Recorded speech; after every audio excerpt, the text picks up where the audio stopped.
Corona में कमी के बाद भी कारों की फरोख्त की रफ्तार नहीं पकड़ी गई।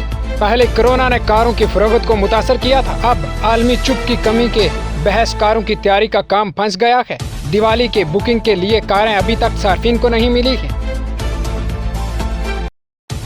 पहर की सुबह बारातियों से भरी बस नेशनल हाईवे नंबर 48 पर टोल प्लाजा पर बेकाबू होकर खंबे से जा टकराई।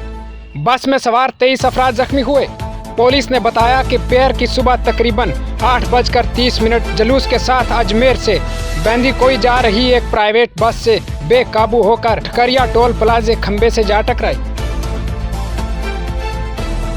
पिछले 2-3 दिनों से दिल्ली, गुड़गांव, नोएडा, बेवाड़ा, जयपुर समेत कई शहरों की आबो हवा खराब हो गई है। लेकिन इन शहरों के अलावा सबसे ज्यादा सब शहरों में शामिल उदयपुर की आलूदगी की सतह सबको हैरान कर रही है। दिवाली पर बाजारों में ज्यादा भीड़ का असर अब कोरोना की शक्ल में नजर आ रहा है। दारुल हुकूमत में 3 दिनों से कोरोना के मरीजों की तादाद में मुसलसल इजाफा हो रहा है।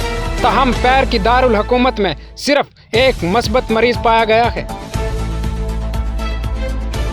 गढ़गांव इंतजामिया की जानिब से पैर की गवर्नमेंट हायर सेकेंडरी स्कूल के अहते में इंतजामिया गांव के साथ ग्राम पंचायत मोहम्मदपुर में एक मुहिम का इनकाद किया गया, जिसमें आम आदमी के मसाइल मौके पर ही हल किए गए।